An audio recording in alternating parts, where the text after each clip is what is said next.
This is The Weekly Set, an official podcast of TheTotalScreen.com. I wish I was the monster you think I am. You have come here to beseech me? Can't ask for your soul. Madness can be a medicine for the modern world.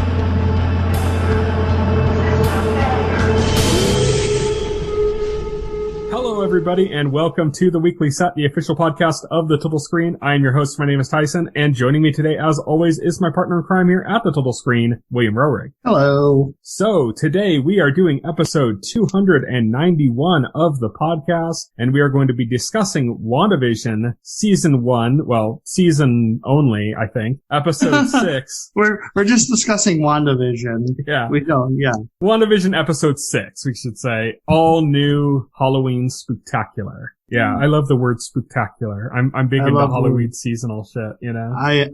Even corny stuff. Halloween. Spooktacular, spooky. It's great. It's fantastic holiday. Even like corny terms like spooktacular, like I love, you know? It just puts me in the mood, the Halloween mood. So this is kind of the Halloween episode of the series. It's not horror themed. It's basically, this is Malcolm in the Middle. I mean, that's, yeah. They chose to ape Malcolm in the Middle for this. It's obvious from the titles. And it's like more so than any of the past episodes, because the past episodes have covered like several shows. Yeah, like past the first episodes two were more pastiches of shows from that era. And this is literally like, let's just do Malcolm in the Middle. Because like the first two, it was like Bewitched, I Love Lucy, I Dream of Jeannie, Dick Van Dyke. It's like a bunch of those kind of mixed together. And then the third one is like Brady Bunch, but there's also some other like kind of 70s era sitcom stuff in there. And then the next one was, it was like Family Ties, but also Growing Pains, and then also like, the TGIF style, you know? Yeah, also some of the TGIF style was in there too. And this is just Malcolm in the Middle. It has the opening, the opening that's very reminiscent. Then it has the whole thing with Billy being the stand-in for Malcolm, like talking directly to the camera, to the audience watching about like what's going on with his crazy family. And breaking the fourth wall, yeah. Yeah, breaking the fourth wall, which was Malcolm in the Middle. Yeah. That was the whole thing. Malcolm would talk to the audience. They did the shot styles too, like the shot where it shows Evan Peters laying on the couch. It has the camera work styles, the whole and the tone too. The fact that it's a lot more edgy because that's what they did. Malcolm in the Middle was like more edgy in its style than other family sitcoms, you know. Yeah, definitely. Yeah. Besides like the older family ones, like Married with Children or something. You know? Yeah. Besides that, yeah, the family appropriate ones, it was more edgy. It was kind of like in between, like Brady Bunch and Married with Children. Married with Children, yeah. Let's just say somewhere there. With like, and it did like a lot of like, I think Malcolm in the Middle was, it wasn't filmed before a studio audience. It was one of the early like single camera sitcoms, where they used to do it kind of like they would have a big set and they'd have multiple cameras and they would cut back and forth and you hear the studio audience. It was one of the first one that didn't like feature like a laugh track. Yeah, because it was single camera. There was no studio audience. No, it wasn't replicating that style. So they didn't have the canned or real laughter because they just did the single camera style, which is now like that's kind of the common way to do a sitcom these days is like single camera. But yeah, you could definitely see that in here. And that's how you can get kind of more inventive like camera work and stuff that you could not do on something like A Married with Children, A Friend, something like that. Couldn't do those kind of really inventive kind of camera work shots because you're literally filming in front of a studio audience, You have kind of fixed camera positions. Exactly. So it was cool kind of seeing all that kind of stuff. Like one of the early ones, like as I mentioned, was like Evan Peters like sleeping on the couch, like face down. Yeah. And they were kind of close up on his face. And then you could kind of see in the background. From an angle like looking up. Yeah. Like you're below him looking up. close to his face. Yeah, and both he and the nephews in the background are in focus at the same time, which is like a very like Malcolm in the Middle camera angle kind of thing. Like we were talking before we even started recording right now about how Evan Peters' like Pietro character in this is less like the crazy uncle in a sitcom, and he's like a full-on stand-in for Francis from Malcolm in the Middle, the eldest brother. Yes. He's like the mischievous kind of character that's like that, you know, the one that kind of argues with the mom, you know? Argues with the mom and kind of like enables the kids. Yeah, enables them to be rebellious and stuff. Yeah, exactly. And so, like, I swear I've seen that exact shot in Malcolm in the Middle with like Francis laying face down on the couch and the camera like right on his face, you know? Like, I swear we've seen that exact shot in Malcolm in the Middle, like multiple times, you know? So yeah, that's kind of like the style they're going for in this episode, definitely is the Malcolm in the Middle style. As you mentioned, the opening is kind of like even fits with that. The song style is similar to that, though I think they could have gone, you know, it would have been really cool if they had gone the extra step and commissioned They Might Be Giants to do the opening theme for this one, because they did the one for Malcolm in the Middle, you know, so that would have been really, really cool, like the extra mile, but you know, who knows, maybe they tried to do that and it didn't work out, you know? I don't know. We don't know. That's all behind happens behind the scenes. Yeah, that would have been cool, but it's still kind of, it got the point across. It got the style across. Besides that, there was also, like, I picked up on, and you and I talked about this also before we started recording the podcast, is that there's like an era of like around the same time on like Nickelodeon of kind of kid-centric family kind of shows. A lot of them having either some level of like surrealism, like almost magic, but not, you know, and some just straight up having magic. I don't know if I would get it. It's literally like two shows we were talking about. Like, but it's not just the two. Like, those are the two I could think of, but there was like another one. What was the one where the girl could turn into water was like another one, you know? Alex Mack? Yeah, that's another one, you know, from that same era. You know? I guess. I don't know. I don't know. I don't think that they were intentionally trying to represent that style. I'm just saying, like, it came through to me because there was it was that bright kind of Malcolm in the Middle style, but then it also had like magic elements, you know? And I think one of the ones you brought up that to me was like the most relevant was like Clarissa Explains It All, because again, that show featured a protagonist who broke the fourth wall and discussed directly with the viewer, you know, what was going on with her and her family. Mm-hmm. I believe P&P might have done that first, although I'm not, P&P was also similar to that. So by the time Malcolm in the Middle happened, the whole premise of having a protagonist talk to viewer was not actually new. Yeah, you know? It wasn't new, but it wasn't mainstream. Yeah, it wasn't mainstream at the time. Yeah. So it's like, yeah, that was a show that kind of took on that kind of style and then kind of made it much bigger. And then, you know, like we'd mentioned, they experimented a lot with like camera style and stuff in Malcolm in the Middle, which they're imitating here as well. What did you think of all the retro costumes? I thought those were really cool. They're really generic too, which is like, I like that. Like they're like the generic costumes. They look like homemade costumes, right? Yeah, or like just the really cheap ones you buy at a costume store, you know? Yeah, that was the idea. Yeah. But it's so cool that everybody, at least for an episode, got their like comic book looks. It was especially cool to see Wanda in her like classic garb, which there's she a story called about Joss Whedon telling Sokovian. She called it fortune teller. Yeah. Sokovian fortune teller. Yeah. Which is like, that's like the name a generic Halloween costume would have, you know, like Late Night Funny Man or something, you know, or like, and it's like obviously like Conan O'Brien or something, but it's called Late Night Funny Man. They always have those kind of weird generic names like that, like, or it'll be like God of Thunder instead of saying Thor or something, you know. But yeah, like, so they had that kind of, that whole style with it, with the look of the costumes, was really cool. I particularly liked Vision's costume with the really cheap stone. It was just like part of the hood. Yes, it was always like off center. It's interesting because in the last episode, we ended with kind of like a lot of conflict between Vision and Wanda. And then they kind of pick up here as if nothing happened. But then immediately you're like, oh, there is something going on, because Vision and Wanda aren't really getting along as well. Right. And yeah. Vision's making a few comments here and there, like saying like how, you know, like, oh, you put on the costume. And he's like, well, it was the only thing in my closet, you know? Right. Like, it was the only thing that he could put on or something. It was the only thing he could put on, yeah. And even the kids, like, bring it up, like, Mom and Dad have been acting strange recently, or, like, they haven't been getting along as well. Well, that's what, that was, Billy narrating to the audience. Yeah. Again, yeah. And so we didn't get like a direct confrontation again between the two characters, but you could see the split in ideologies at that point. And then you have Vision kind of quickly going off and telling some fairly obvious lies to kind of get out of the situation for a bit, Well, he wants to investigate. He wants to investigate. So Vision is full on, this isn't right. He knows there's something going on, and he wants to investigate what's happening. Yeah. There's like weird stuff, like you see some of the neighbors look like they're bugged out, like. Well, he goes to the edge of the town, basically. To where early in her episode, Wanda tells the kids that they're not to go out there. Isn't it like Ellis Street or something like that? Something like Ellis Street.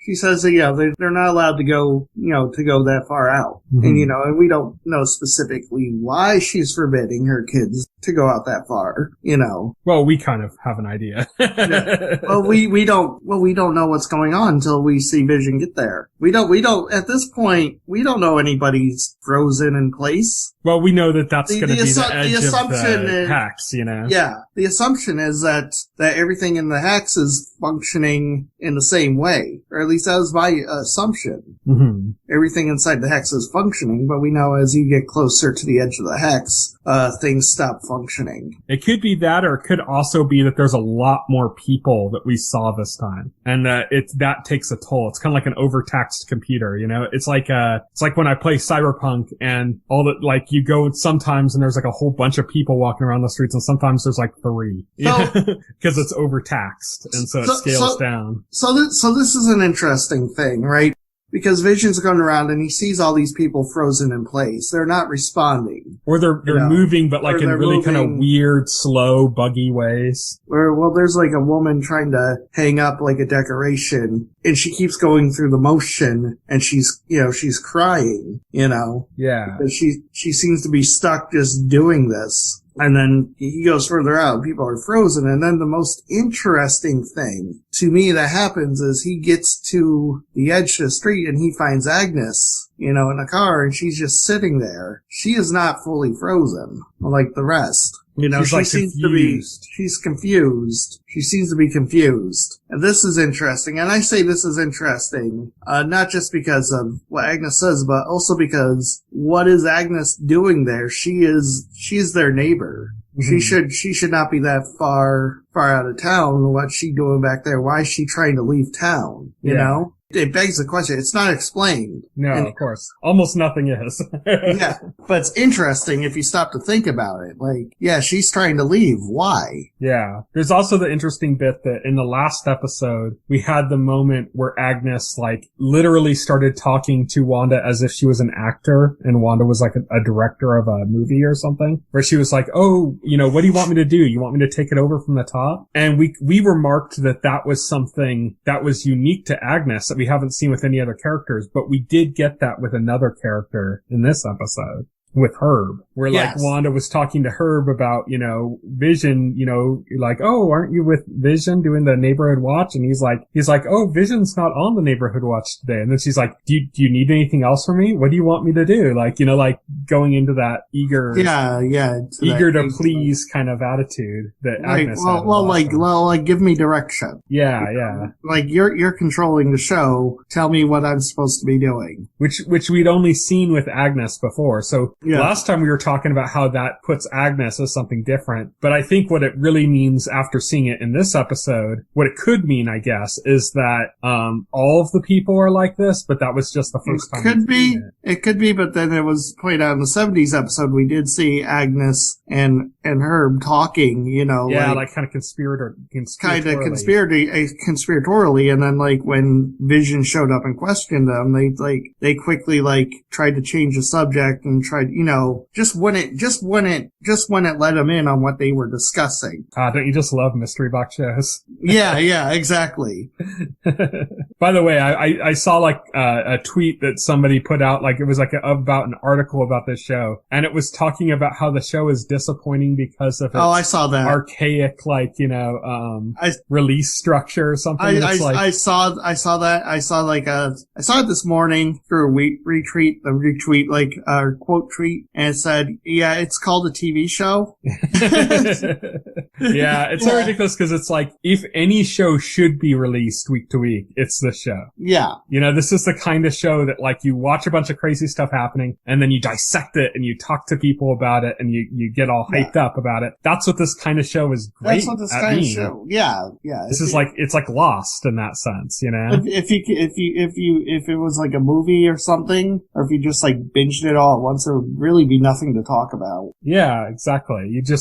We would just break down what the story actually was at the end. Yeah. And it wouldn't be nearly as interesting. It was a mystery until I got to the ending, and then it turned out to be this. Yeah.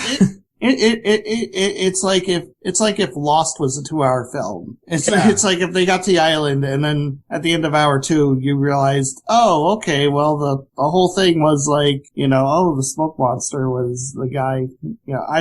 The ultimate mystery would have been, there would have been nothing to discuss. Yeah, there'd have been nothing to kind of keep fans interested week to week, discussing, theorizing, breaking scenes down, finding little Easter eggs hidden here and there. Like none of that would have happened. Right. And that's the same thing here. It's like, I saw somebody point out last week that like, if this wasn't done week to week, we would have never had that meme of Wanda opening up the door. Exactly. That became like a meme on the internet. We even referenced it with our podcast start that week. And it's like that little 4-panel meme, like that wouldn't have happened if this was released all at once. Exactly. It's a mystery box. Welcome to mystery box shows. Mystery box shows can go one of two ways. They can either be intriguing like Lost, or they could be dull and frustrating like pretty much every other attempt to replicate Lost success. Like every other show on CBS and ABC from like 2005 on. Yeah, exactly. I tried to like have like some intriguing mystery, but it was just like something stupid and the characters were boring and sucked. No, but this is on the Lost end of the spectrum where it's actually interesting and you actually care about the characters. Although I will point out that so far for me, and I don't know if it's for you, the weakest parts of the show so far have been what's going on outside of the Hex. Cause it loses that mystery box element to it, and you just got like more of a straightforward, like, the way they're going with like the sword director is, this is so obviously the bad guy, and like or a bad guy. Yeah, this is so obviously, like he's so obviously a bad guy now, and everybody like outside are obviously the good guys, and there's not really any tension or suspense, and also like the suspense that comes through from those parts is kind of like related to the stuff inside the Hex, the mystery box stuff, because like they kind of take like a stand-in role for the viewer in which they're trying to figure out the mystery too. So I want to circle back eventually to Director Hayward because there's something I wanted to bring up about him, but on the topic of this being kind of like the lesser part of the show, I kind of agree, but at the same time, it's by no means bad. No, I'm not saying it's bad. Yeah. I'm saying it's not as interesting as the stuff happening inside the Hex. But, like, the first episode when it cut to them was great. Yeah. Because it was like that first time of seeing all these other parts of the picture. Yeah, and we also got to see, Monica, we got to see Monica, like, unsnap. And that was, like, such a cool scene. Yeah, the first time we got to see what was actually happening outside the Hex was satisfying. I think if not only because, we got to meet new characters, we got to meet some new characters, and also we got an answer to several big questions, several things that had popped up, like the helicopter, the B-Man, we got answers to those questions. And that's another thing about mystery box shows is that when you do get an answer to a mystery that has been brought up, it's satisfying. Yeah. But we also got like Jimmy Woo and Darcy. We're playing the part of like a proxy for the audience. So, and that's satisfying too. too, when like all the things that are running through your head, like all the questions, and then you see Jimmy Woo like literally writing all of them down. Yes. That's like, there's something satisfying about that too. I just don't know that if by this episode it's managed to hold up. Now, the good news is I don't think it's going to be a problem moving forward. Because of the way the episode ends. That's the way the episode ends. I think Marvel is very savvy. I think the writers are very savvy. I think the writers realize this, while writing the show, and so they built in a solution. We also have there is one thing that is kind of like a satisfying question that comes straight from that outside perspective, and that's Monica talking about a astrophysicist, and then in this episode saying that, like he's on our way, which means like, I guess maybe we should be seeing him next week. Maybe. I don't know who that is. And people keep saying like, I don't think that's going to happen. It would be kind of major. Yeah, it could be. It could be. But it could also be another character that we know. It could be something else. There's lots of possibilities. Let's just do that for another TV show. But it's like, that's something that's intriguing, because now everyone's like, oh, who is it? Who is this guy? So that's interesting. But then we also get, the way this episode ends is going to throw at least Darcy of the main characters. We don't know if the other characters are going to end up in it at least next week, but Darcy is now in the Hex. And so that's going to be interesting to see how she fits into that. Well, the way it ended, it's just everybody is in the Hex. No, because, Jimmy Woo and Monica had been outside. They were meeting that guy, so they didn't get sucked in the Hex. And Hayward didn't get sucked in either. She moved it pretty far. But they didn't show them get sucked in. Like they were off meeting somebody. Okay. They went off to meet somebody, and Director Hayward escaped the Hex. So, so there's not everybody is in it. Like the one notable character we know that's in it is Darcy. She got sucked into it. She almost, you dropped an F-bomb. Yeah, she almost did. But she can't reminiscent of Nick Fury at the end of Infinity War in the post-credit scene where he was like, mother, and then like, he was gone. Yeah. So we got like a close call curse scene on Disney Plus. They won't know what that happened. But I want to circle back to Hayward, because one thing that I thought was kind of interesting about Hayward in this episode, like, we already knew he was like some kind of an asshole, we kind of suspected that he was experimenting with Vision. All these things seemed pretty obvious, so all that wasn't new. But in this episode, it wasn't like had like this weird breaking point about powered people in general and being against them. Yeah. And it was like very discriminatory in a way that reminds me not of what we've seen in the MCU, but what we've seen in like X-Men. Wolverine confirmed. No, but just like, you don't really get that thing that's such a prominent aspect of X-Men is the whole idea of like, like their rights being taken away or like, like them being imprisoned because they have powers and stuff. Not even if they use them, and like the kind of like trying to cure it through medical experiment, like all these kind of aspects of that, like haven't really been a part of the MCU, but they've always been a part of X-Men and the comic books and also, every TV and film adaptation of them, that's always been a big part of those shows. I think the closest the MCU's gotten has been like Agents of S.H.I.E.L.D., which really isn't MCU. It's not really canon, where they've kind of did that a little bit with the Inhuman storyline stuff, but like it's much more so here. And this is like, it's kind of a change of tone towards what we're going to need when the X-Men characters come into play in the MCU, is that you need those kind of characters that like hate people because they're different kind of thing. That's hasn't really yet been in the MCU,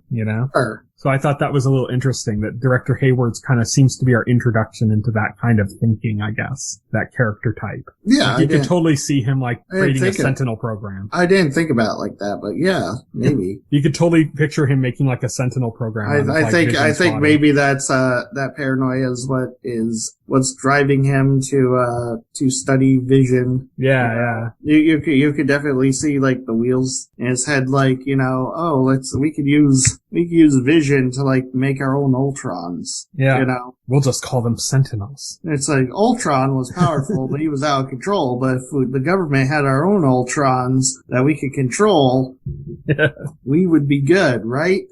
Yeah. Yeah. I'm pretty sure that's his thinking. Yeah. I think that's exactly what he was doing with Vision. I keep saying like, you say Ultron, but I'm like, they'll say, it's like Ultron, but we won't call it Ultron. We'll call them Sentinels. Yeah. I say Ultron because obviously that's the MCU. Right now, yeah. That's the MCU. That's exactly what they would base it on. Yeah. But yeah, I wanted to bring that up as something to talk about too, though, because it's like, I just thought that was kind of something we haven't really seen in the MCU, like an attitude we haven't seen. Right. Like that kind of like, xenophobia, But yeah, I'm trying to think, what else do we need to cover about this? Oh, we got, Wanda's kids got their powers. Yeah, they got their powers. Tommy was the first one to display his powers, super speed, to the delight of Quicksilver, Yeah, Quicksilver. and to Wanda's chagrin. Yeah. Wanda was not excited about that. Tommy didn't start revealing his powers till late in the episode. When Tommy starts to sense things. Billy. Oh, Billy. Yeah. Billy. I get them confused. They're, who Tommy, Billy? Jesus. Yeah, Billy, Billy's powers come later, when he starts to sense things that are happening. Yeah, he first gets it when Vision is literally pushing himself outside of the Hex. Yes. Yeah, so after Vision has an unsettling conversation with Agnes, in which, Vision zaps Agnes like he did his coworker in the previous episode. And Agnes tells him, she asks him, am I dead? And he's kind of like, no, of course you're not dead. He's like, why would you say that? Why would you say something like that? And she just looks at him and says, because you're dead, like plain as day. And she also brings up the Avengers, which he doesn't remember or recognize. Yeah. She brings up the Avengers. She says, you're an Avenger. And he's like, what? Yeah, cause when she said you're Vision, he's like, yes, I am Vision. And then when she says you're an Avenger, he's like, what's that? Like he doesn't know. Yeah, he doesn't know. Yeah. And so that throws him all kinds of out of sorts. And he kind of zaps Agnes. What's interesting too in that encounter is Agnes is sitting there, motionless, just like stuck at the end of that street. And she looks at, Vision, and she is, she's kind of like out of it. This is before he zaps, then Vision zaps her and she returns to herself. Then he zaps her back. But when he zaps her back, she just kind of goes right back into her persona. She's like, oh, okay, neighbor. And she drives off. She's okay again. Yeah. Which is kind of also like very strange. Like there was a glitch in the programming or something, Yeah. Yeah. That's another thing that was weird. Yeah. There's all sorts of stuff going on with like how the neighbors are being controlled and stuff. Like Quicksilver, or Pietro, made the comment about the kids that we haven't, but outside of Wanda's kids, we've never seen kids. Yes. And like we've heard them referenced. Yeah. We've heard them say like, oh, we have to think about the children. And Pietro like refers to everything like so casually too. So he doesn't point out as something weird. He just says, like he just points out, there's no other children in the neighborhood. I think he's talking about like Wanda, like Wanda's like saying,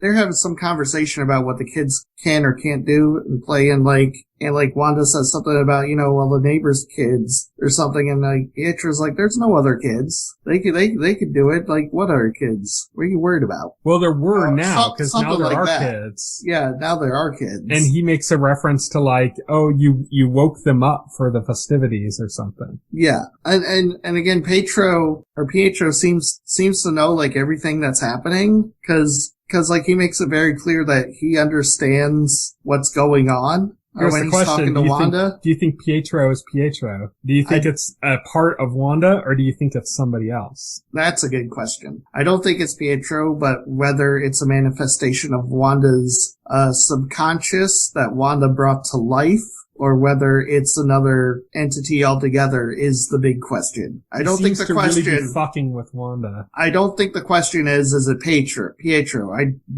definitely don't think it is. The question is he a creation of Wanda, or is he a creation of, a manifestation of something else? Yeah, because he was getting very antagonistic towards the end of the episode. He was messing with Wanda like big time. Yeah, big time. Like he came across like a manipulator, and that's what I started calling. I was talking to Shoulder on the Discord channel, and I just kept referring to like we feel like there's another entity at play here, and we don't know what that is, but there seems to be some other entity at play controlling, like manipulating Wanda, and I'm now referring to that as the manipulator. Well, and we have no idea who is the it manipulator is. When Vision tries to leave the hex and he starts breaking apart, you know? Yeah, like peeling apart and stuff. And that's like, he was broken to pieces. Like they were saying like that Vision, when Wanda rescued him, he was in pieces in the black and white footage. It seemed to me at least. Yeah. But he wasn't in pieces when he was, killed by Thanos. And so like the whole,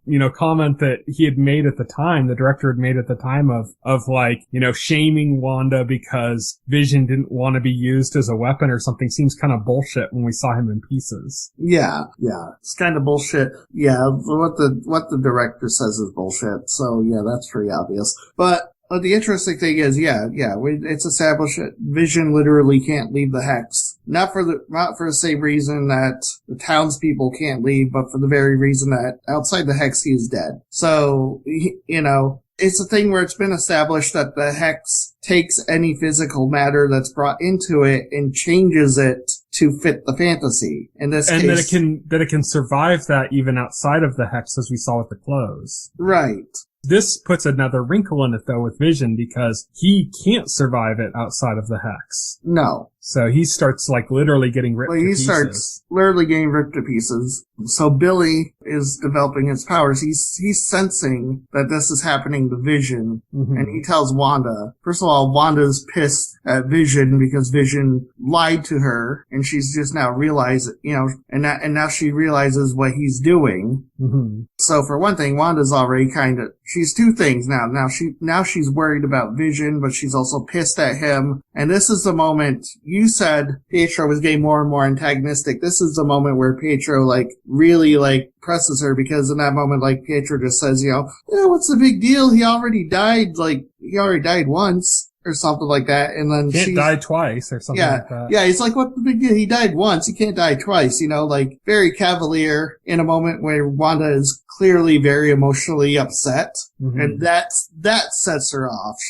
She blasts Quicksilver aside and she goes full on rage mode, and she increases the area of the hex. Yeah. I mean, that moment when she zapped him away is what made me really, really start to think that not only is that not Pietro, but it's also not necessarily her manifestation. Right. That it's something else, because of the way it was so antagonistic in that moment, and the way she rejected it at that moment, made me think it was somebody else trying to manipulate her. And yeah, so she expanded the hex, as you said. It just started flooding out across. It just started taking in pretty much almost all of the agents. And as I said before, the only ones that we didn't see get sucked into it was Director Hayward and whoever was in his SUV with him. Yeah. They managed to get away. And Jimmy and Monica both seemingly were not affected by it. Like you said, it did go really far, but they were going out to meet Monica's contact, his mysterious contact. So it's kind of unclear. But we didn't, I don't think they were, because it didn't show them. I think they would have cut to them looking up in the sky, seeing it spread and shoot past them if they were supposed to have been. But Darcy definitely was, because she was handcuffed. Mm-hmm. To the vehicle, because she was captured by Hayward. Yeah, she started calling Hayward out when, when Vision was being torn apart. She was like, what are you doing? She came out and was freaking out about what was happening with Vision, and Hayward had her handcuffed. Yep, and Hayward had her handcuffed. And it showed some of the agents who were swallowed by the hex, they turned into clowns. Yeah. It's funny, everything turned into circus carnival stuff, that everything that was part of the expanding hex start turning into like circus stuff. It also went like through a car lot, like a used car lot, and it went like period appropriate, and like all these other things were happening like that too. So it was like, yeah, like it was showing that her expansion, I think, is pretty much covering the whole other part of the town. So it's like they're like Westview, and then there was like the police also saying they were from like Eastview or something. I think everybody who's left in whatever Eastview is, I think, is now inside the hex. So it's going to be interesting to see like the ramifications of that next week, or this week actually. Mm-hmm. No, this Friday. Yeah, I'm excited. I want to see more. Yeah, me too. Oh yeah, definitely. I'm really looking forward to the next episode. It's like 3 episodes left. This is one of those shows where you're really looking forward to the next episode. Yeah, definitely. 3 episodes left. Like I said, I think the next episode's going to be the last that fits into the sitcom style. And after that, I think shit's gonna basically have hit the wall. I think shit's gonna hit the wall in the next episode, and the last 2 episodes are gonna be kind of, like the hex, I think, is gonna be either broken down or going completely out of control. Like I said, I could totally see them doing something where like it's randomly flashing to different eras and stuff. Things like that, We will see. But yeah, it'll be interesting to see where this goes. Be interesting to see what all of this means, and it'll be interesting to see how this ties into Doctor Strange and the Multiverse of Madness. Yes. This is the first thing from Marvel Phase 4. It is. Yeah. Yeah, like it was supposed to be Black Widow, but that got delayed. Yeah, it was supposed to be Black Widow. Falcon and the Winter Soldier was actually supposed to be out before the show. Yeah, originally, and it got affected by the COVID filming restrictions. Yeah, we went through the entirety of last year with no MCU. Yeah, it's tragic. Yeah, it was tragic. Yeah. We call that the Dark Ages. Yeah. We call that Thor the Dark Age. You just made it even worse. Yeah. But yeah, like that's, so this is like the first thing for Phase 4. And so like, as we said, there seems to be a lot of like multiverse stuff that's supposed to happen in this phase of the MCU. So it's going to be interesting to see like where this goes. I think is going to be really telling for the rest of not just like Multiverse of Madness, but for like the rest of this and phase. like we said, like initially I thought Quicksilver was multiverse. I don't no longer believe that's Quicksilver's presence in the show is multiverse related. It's just misdirection. I think it could be multiverse related, but not like it's not him from the multiverse, Right. Like, but it's almost like, and I saw somebody else point this out, that like it's almost as if like something needed to be made, like they needed to bring her brother back, whether it was her or somebody else, and they reached for information and they got it from the wrong universe or something. Oh, that could be possible. Yeah. Like that's kind of like a way that explains that. So that would still be multiverse related, but not him being from the multiverse, So it's really weird.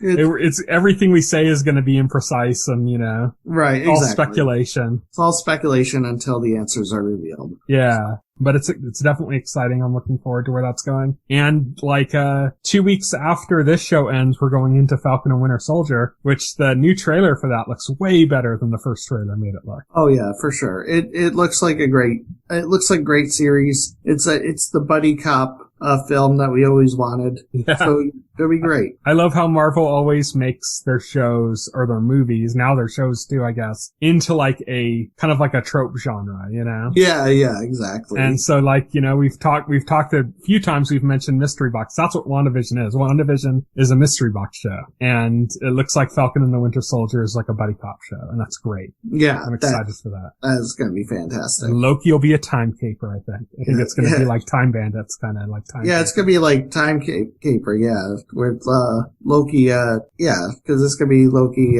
traveling across, the multiverse, time in the multiverse, performing capers. Yeah, it's going to be like Legends of Tomorrow, but better. Yeah, exactly, but better, yeah. But like markedly better.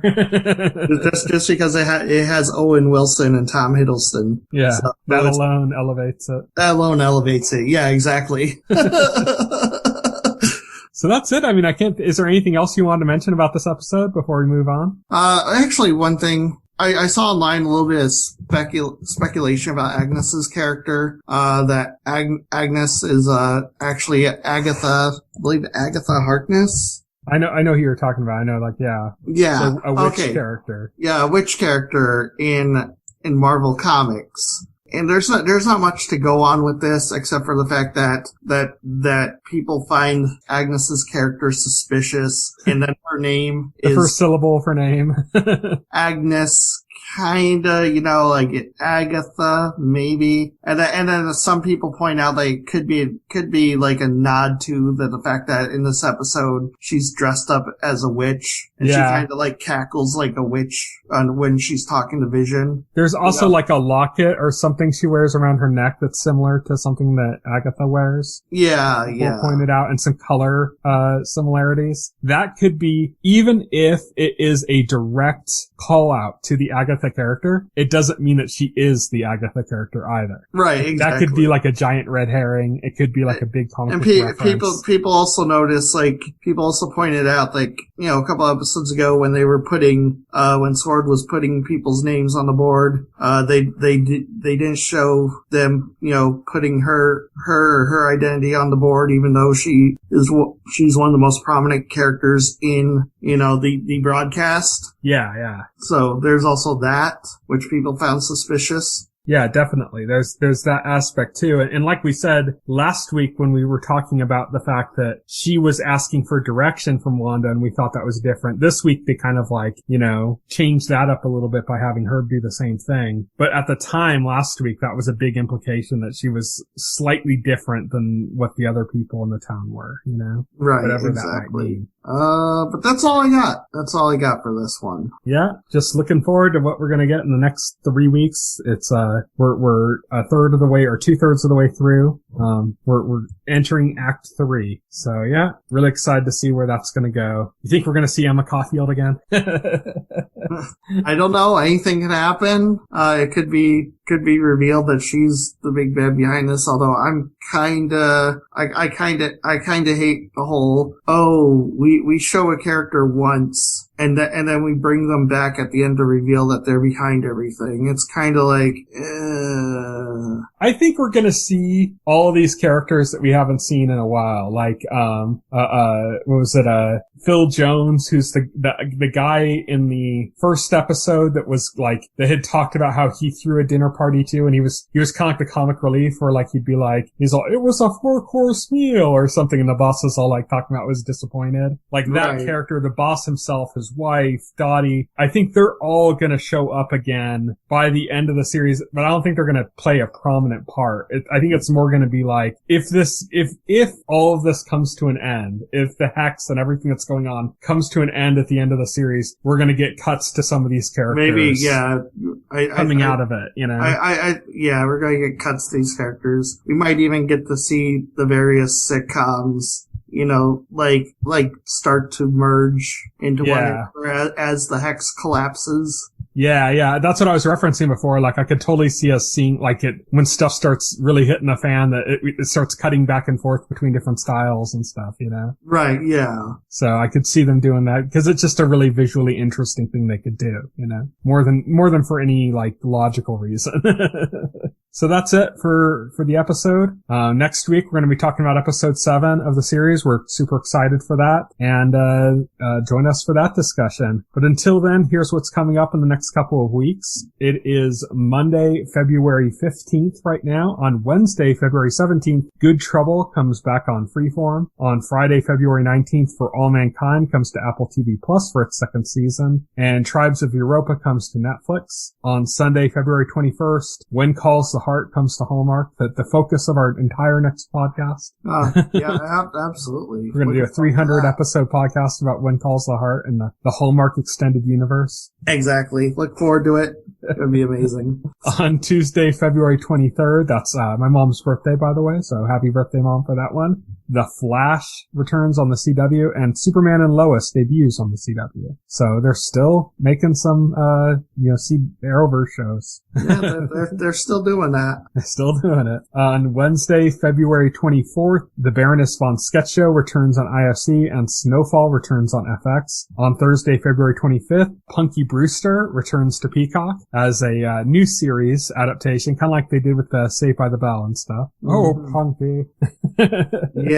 Yeah. They did it with Saved by the Bell. This is the new trend. This is a new trend. The new trend is actually let's just pick up any known license and just make a TV series out of it now. But particularly like a sitcom or like something from like the early 80s that doesn't even make sense to reboot at this time. No, and like Cobra Kai, like I'm Daniel's waiting way too old to be like what he's doing in Cobra Kai.